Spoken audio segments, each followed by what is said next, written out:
Қайырлы күн баршаға. Ассалаумағалейкум. Бүгін бізде қытайлық мотоцикл Enduro 250-лігі.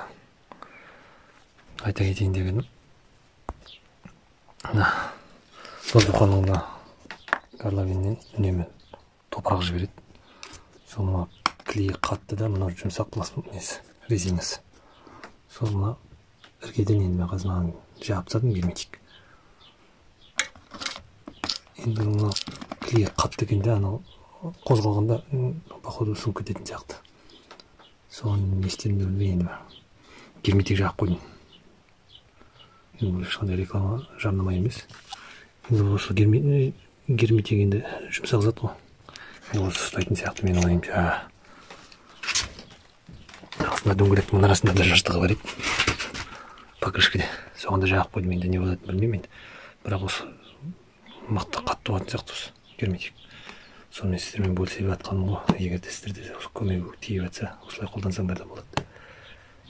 Енді ондай арбиып жатып жатқан емес, құтты тесік андай бірдеңе кіріп кеткен ғой. Анаған бірдеңе үстінен ашық жерге кіріп кететін болса, дөңгелек жарылып қалады енді. Бітеу тұрса енді оған кірмейді ғой іште. Покрышкеде қатты болмайтын болар, бірақ анау затсыз жібермейді деп ойлаймын. Енді алға қатқасын тағы да көрсетемін. Не болған? Мынаранда солай. Сонымен сіздерге бөлісіп жатқаным. Так, алдында мен видео түсіріп едім. Герметик жауып қойған воздухан айнасы. Ешмен бөліскім келіп тұр. Так, қағаз несін түсіріп едім. Алдында жаққан жер ғой. Алдын бұрынғысы тастай.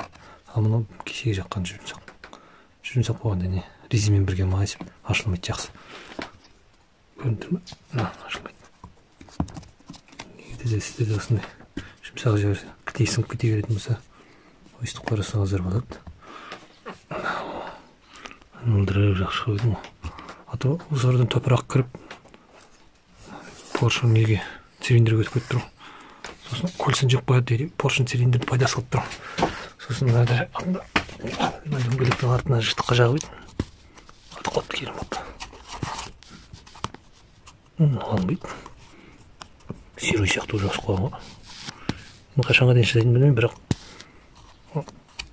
ырсиып ашық тұрғаннан жақсы екен. Жақсы, рахмет. Сіздер де осылай көрсеңіздер болады деп салып жатқаным ғой.